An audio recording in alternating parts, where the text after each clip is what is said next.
60 ലക്ഷം കുടുംബങ്ങളുടെ കാത്തിരിപ്പിന് വിരാമമിടുന്ന ചരിത്ര പ്രഖ്യാപനം കേരള നിയമസഭയിൽ മുഴങ്ങി. പെൻഷൻ തുക 3000 രൂപയിലേക്ക് ഉയരുന്നു. നിലവിൽ 2000 രൂപ കിട്ടുന്നവർക്ക് അധികം 1000 രൂപ കൂടി ലഭിക്കും. മാസം തോറും ബാങ്ക് അക്കൗണ്ടിലെത്തുന്ന ആ തുക മരുന്ന് വാങ്ങാനും പോഷകാഹാരം കഴിക്കാനും ചെറിയ ആവശ്യങ്ങൾക്ക് ചെലവഴിക്കാനും വലിയ ആശ്വാസമാകും. ഈ വീഡിയോ അവസാനം വരെ കണ്ടാൽ 3000 രൂപ എന്ന പുതിയ നിരക്ക് ആർക്കെല്ലാം ലഭിക്കും, എപ്പോൾ മുതൽ ലഭിക്കും, അത് കിട്ടാൻ ഇപ്പോൾ തന്നെ ചെയ്യേണ്ട കാര്യങ്ങൾ എന്തെല്ലാം എന്നീ എല്ലാ വിവരങ്ങളും കൃത്യമായി മനസ്സിലാക്കാം. കേരളത്തിന്റെ ക്ഷേമ മാതൃക ലോകത്തിന് മുന്നിൽ അഭിമാനമായി നിൽക്കുന്നതിന്റെ ഏറ്റവും പുതിയ അധ്യായമാണ് ഈ പെൻഷൻ വർധനവ്. വാർദ്ധക്യത്തിൽ മക്കളെ ആശ്രയിക്കാതെ സ്വന്തം കാലിൽ നിൽക്കാൻ, വിധവകൾക്ക് വാടകയും മരുന്നും വാങ്ങാൻ, വികലാംഗർക്ക് ചികിത്സാ ചെലവ് നേരിടാൻ, കർഷക തൊഴിലാളികൾക്ക് മഴക്കാലത്ത് കുടുംബം പുലർത്താൻ ഈ 3000 രൂപ ഒരു ഉറച്ച തുണയാകും. അതിനാൽ ഈ വിവരം വെറും വാർത്തയായി കാണാതെ സ്വന്തം ജീവിതമായി ചേർത്ത് കാണുക. കേരള നിയമസഭയിൽ മുഖ്യമന്ത്രി നടത്തിയ പ്രഖ്യാപനത്തിന്റെ അടിസ്ഥാനത്തിൽ പെൻഷൻ തുക 3000 രൂപയാക്കി ഉയർത്തുന്നതിനുള്ള നടപടികൾ ആരംഭിച്ചു. നിലവിൽ 2000 രൂപയാണ് വാർദ്ധക്യ പെൻഷൻ, വിധവാ പെൻഷൻ, വികലാംഗ പെൻഷൻ, കർഷക തൊഴിലാളി പെൻഷൻ എന്നിവയുടെ ഗുണഭോക്താക്കൾക്ക് ലഭിച്ചിരുന്നത്. വിലക്കയറ്റവും ജീവിത ചെലവും കണക്കിലെടുത്ത് ഈ തുക 3000 രൂപയാക്കി വർദ്ധിപ്പിക്കുമെന്ന് സർക്കാർ വ്യക്തമാക്കി. ഈ സർക്കാരിന്റെ കാലാവധി അവസാനിക്കുന്നതിന് മുമ്പ് തന്നെ പുതിയ നിരക്ക് നിലവിൽ വരും. 3000 രൂപ എന്ന നിരക്ക് കേരളത്തെ രാജ്യത്തെ ഏറ്റവും ഉയർന്ന ക്ഷേമ പെൻഷൻ നൽകുന്ന സംസ്ഥാനമായി മാറ്റും. നേരത്തെ 600 രൂപയിൽ നിന്നും 1000 രൂപയിലേക്കും പിന്നീടത് 1600 രൂപയിലേക്കും 2000 രൂപയിലേക്കും ഘട്ടം ഘട്ടമായി ഉയർത്തിയ ചരിത്രം കേരളത്തിനുണ്ട്. ഇപ്പോൾ 3000 രൂപയിലേക്ക് എത്തുന്നത് ദാരിദ്ര്യ നിർമ്മാർജ്ജനത്തിനുള്ള സർക്കാരിന്റെ ഉറച്ച പ്രതിജ്ഞാബദ്ധതയാണ്. മാസം 3000 രൂപ എന്നത് ഒരു വർഷം 36,000 രൂപയാകും. ഒരു കുടുംബത്തിന്റെ ഒരു വർഷത്തെ അരി, മരുന്ന്, അവശ്യ സാധനങ്ങൾ എന്നിവ വാങ്ങാൻ ഈ തുക വലിയ താങ്ങാകും. ജൂൺ മാസത്തെ പെൻഷൻ വിതരണവുമായി ബന്ധപ്പെട്ട് ഏറ്റവും പുതിയ അപ്ഡേറ്റ് ഉണ്ട്. 2026 ജൂൺ 24 ബുധനാഴ്ച മുതൽ ജൂൺ മാസത്തെ പെൻഷൻ വിതരണം ആരംഭിക്കും. ഈ മാസം 2000 രൂപ നിരക്കിൽ തന്നെയാണ് തുക നൽകുന്നത്. 3000 രൂപ നിരക്ക് പ്രാവർത്തികമാകുന്ന മാസം മുതൽ അധിക തുകയും ഒപ്പം ലഭിക്കും. എല്ലാ ഗുണഭോക്താക്കളുടെയും അക്കൗണ്ടിൽ ഒരേ സമയം തുക എത്തുകയില്ല എന്നത് ഓർക്കണം. ബാങ്കുകളുടെ സെർവർ ശേഷി, DBD പ്രോസസിംഗ്, ജില്ലാതല ഡേറ്റ വെരിഫിക്കേഷൻ എന്നിവ അനുസരിച്ച് ജൂൺ 24 മുതൽ ജൂൺ 26 വരെ തുക ക്രെഡിറ്റ് ആകും. ചില ബാങ്കുകളിൽ 24 തന്നെ SMS വരും.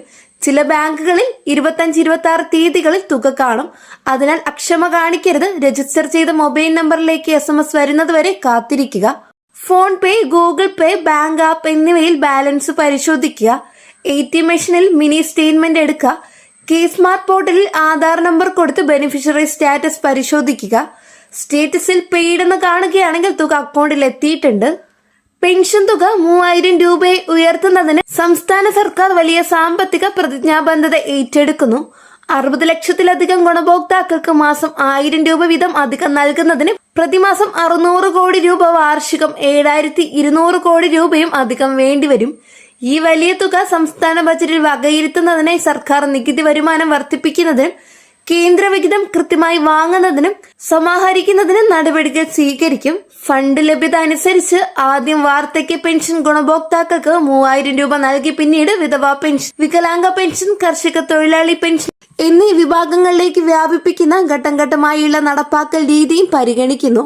കേരളത്തിന്റെ ക്ഷേമ മാതൃകയ്ക്ക് രാജ്യാന്തര ശ്രദ്ധ ലഭിക്കുന്നത് ഈ വലിയ സാമ്പത്തിക പ്രതിജ്ഞാബദ്ധത കാരണമാണ്. അർഹത പരിശോധനയുടെ ഭാഗമായി സംസ്ഥാനത്ത് വാർഡ് തലത്തിൽ ഫീൽഡ് വെരിഫിക്കേഷൻ നടക്കുന്നുണ്ട്. വാർഡ് മെമ്പർ, കുടുംബശ്രീ അയൽക്കൂട്ട അംഗങ്ങൾ, വോളണ്ടിയർമാർ എന്നിവർ വീടുകൾ സന്ദർശിച്ച് കുടുംബത്തിന്റെ മൊത്ത വാർഷിക വരുമാനം, ഭൂവുടമസ്ഥത, വാഹന ഉടമസ്ഥത, വീടിന്റെ അവസ്ഥ എന്നിവ പരിശോധിക്കുന്നു. വീട്ടിൽ എയർ കണ്ടീഷണർ ഉണ്ടെന്ന ഒറ്റ കാരണം കൊണ്ട് മാത്രം പെൻഷൻ നിഷേധിക്കില്ല എന്ന് നിയമസഭയിൽ വ്യക്തമാക്കി. AC ഉള്ള വീട്ടിൽ താമസിക്കുന്നവർ എല്ലാം സാമ്പത്തികമായി ഭദ്രരല്ല. പഴയ AC ആയിരിക്കാം. ആരോഗ്യപരമായ കാരണങ്ങളാൽ AC ഉപയോഗിക്കേണ്ടി വന്നേക്കാം. അതിനാൽ AC ഉള്ളത് മാത്രം മാനദണ്ഡമാക്കാതെ കുടുംബത്തിന്റെ മൊത്ത സാമ്പത്തിക സ്ഥിതി പരിശോധിച്ച ശേഷം മാത്രം അർഹത നിർണയിക്കും. ഓരോ കേസും വ്യക്തിപരമായി പരിശോധിക്കുന്ന രീതിയാണ് സർക്കാർ സ്വീകരിക്കുന്നത്. അർഹത നിഷേധിക്കുന്നതിന് മുമ്പ് രേഖാമൂലം നോട്ടീസ് നൽകി വിശദീകരണം ആവശ്യപ്പെടും. അപ്പീൽ നൽകാൻ മതിയായ സമയം അനുവദിക്കും. ഈ പ്രക്രിയ പൂർണ്ണമായും സുതാര്യവും നീതിപൂർവവുമായിരിക്കും. ഇനി 3000 രൂപ പെൻഷൻ മുടങ്ങാതെ ലഭിക്കാൻ ഓരോ ഗുണഭോക്താവും ഇപ്പോൾ തന്നെ ചെയ്യേണ്ട കാര്യങ്ങൾ വളരെ പ്രധാനമാണ്. ആദ്യം ബാങ്ക് അക്കൗണ്ട് സജീവമായി നിലനിർത്തണം. വർഷത്തിൽ ഒരിക്കലെങ്കിലും അക്കൗണ്ടിൽ ഇടപാട് നടത്തണം. ദീർഘകാലം ഇടപാടില്ലാതെ കിടക്കുന്ന അക്കൗണ്ട് നിഷ്ക്രിയമാകും. രണ്ടാമത്, ആധാർ കാർഡ് ബാങ്ക് അക്കൗണ്ടുമായി ബന്ധിപ്പിച്ചിട്ടുണ്ടെന്ന് ഉറപ്പാക്കണം. ബാങ്കിൽ പോയി ആധാർ സീഡിംഗ് ഫോം നൽകി ബയോമെട്രിക് ലിങ്കിങ് പൂർത്തിയാക്കാം. മൂന്നാമത്, ഇക്വൈസി പൂർത്തിയാക്കണം. അക്ഷയ കേന്ദ്രത്തിൽ വിരലടയാളം വെച്ച് ഇക്വൈസി ചെയ്യാം. നാലാമത്, പെൻഷൻ പട്ടികയിൽ പേരും വിലാസവും മൊബൈൽ നമ്പറും ശരിയാണോ എന്ന് പരിശോധിക്കണം. എന്തെങ്കിലും തെറ്റുണ്ടെങ്കിൽ ഗ്രാമപഞ്ചായത്ത് ഓഫീസിൽ പോയി തിരുത്തൽ വരുത്തണം. ഈ 4 കാര്യങ്ങൾ കൃത്യമായി ചെയ്താൽ 3000 രൂപ നിരക്ക് വരുന്ന മാസം മുതൽ തുക മുടങ്ങാതെ ബാങ്ക് അക്കൗണ്ടിലെത്തും. വ്യാജ വാർത്തകളിൽ വീഴരുത്. സർക്കാർ ജീവനക്കാർ ആരും തന്നെ ഫോൺ വിളിച്ച് OTP ചോദിക്കുകയില്ല. ആധാർ നമ്പർ, ബാങ്ക് വിവരങ്ങൾ, ATM പിൻ നമ്പർ എന്നിവ ആരോടും പങ്കിടരുത്. ഔദ്യോഗിക അറിയിപ്പുകൾ മാത്രം വിശ്വസിക്കുക. സ്ത്രീ സുരക്ഷാ പെൻഷൻ പദ്ധതിയുടെ ഭാവിയെക്കുറിച്ചും സർക്കാർ ഉടൻ അന്തിമ തീരുമാനമെടുക്കും. നിലവിൽ ഈ പദ്ധതി മരവിപ്പിച്ചിരിക്കുകയാണ്. 35 വയസ്സിനും 60 വയസ്സിനും ഇടയിൽ പ്രായമുള്ള BPL സ്ത്രീകൾക്ക് 1000 രൂപ നൽകുന്ന പദ്ധതിയായിരുന്നു. 2 മാസത്തെ തുക വിതരണം ചെയ്തതിനു ശേഷം ഏപ്രിൽ മെയ് മാസങ്ങളിൽ മുടങ്ങി. ഈ വർഷത്തെ ബജറ്റിൽ സ്ത്രീ സുരക്ഷാ പെൻഷന് പ്രത്യേക തുക വകയിരുത്തിയിട്ടില്ല. 3000 ക്ഷേമ പെൻഷൻ എല്ലാ ഭാഗങ്ങൾക്കും ബാധകമാകുന്നതിന്റെ ഭാഗമായി സ്ത്രീ സുരക്ഷാ പെൻഷനെ സംയോജിപ്പിക്കുന്നതിനെ കുറിച്ച് സർക്കാർ പഠനം നടത്തുന്നു. അന്തിമ തീരുമാനം വരുന്ന മുറയ്ക്ക് ഗുണഭോക്താക്കളെ അറിയിക്കും. സ്ത്രീ സുരക്ഷാ പെൻഷൻ കുടിശ്ശികയുണ്ടെങ്കിൽ അത് നൽകുന്നതിനെ കുറിച്ചും സർക്കാർ പരിശോധിക്കും. 3000 രൂപ പെൻഷൻ വർധനവ് കേരളത്തിന്റെ സാമൂഹ്യ സുരക്ഷാ സംവിധാനത്തിന് പുതിയ മാനം നൽകുന്നു. മുതിർന്ന പൗരന്മാർക്ക് വാർദ്ധക്യത്തിൽ അന്തസ്സോടെ ജീവിക്കാൻ ഈ തുക വലിയ താങ്ങാണ്. വിധവകൾക്ക് വാടകയും മരുന്നും വാങ്ങാൻ സഹായിക്കും. വികലാംഗർക്ക് ചികിത്സാ ചെലവുകൾ നേരിടാൻ ഉപകരിക്കും. കർഷക തൊഴിലാളികൾക്ക് ജോലിയില്ലാത്ത ദിവസങ്ങളിൽ കുടുംബം പുലർത്താൻ ഈ പണം ആശ്രയമാണ്. 3000 രൂപ ഒരു മാസത്തെ അരി, പലവ്യഞ്ജനം, അവശ്യ മരുന്നുകൾ എന്നിവ വാങ്ങാൻ പര്യാപ്തമാണ്. കേരള മോഡൽ വികസനത്തിന്റെ ഭാഗമായി ക്ഷേമ പെൻഷൻ സംവിധാനം രാജ്യത്തിന് തന്നെ മാതൃകയായി മാറുന്നു. 60 ലക്ഷത്തിലധികം കുടുംബങ്ങൾക്ക് നേരിട്ട് ആനുകൂല്യം എത്തുന്ന ഈ സംവിധാനം ദാരിദ്ര്യ നിർമ്മാർജ്ജനത്തിന്റെ ഏറ്റവും വലിയ ഉപകരണങ്ങളിൽ ഒന്നാണ്. അവസാനമായി ഗുണഭോക്താക്കൾ ഓർക്കേണ്ടത് ക്ഷേമ പെൻഷൻ ഒരു ദാനമല്ല, ഭരണഘടനാപരമായ അവകാശമാണെന്നതാണ്. 3000 രൂപ വർധനവ് അവകാശത്തിന്റെ വിപുലീകരണമാണ്.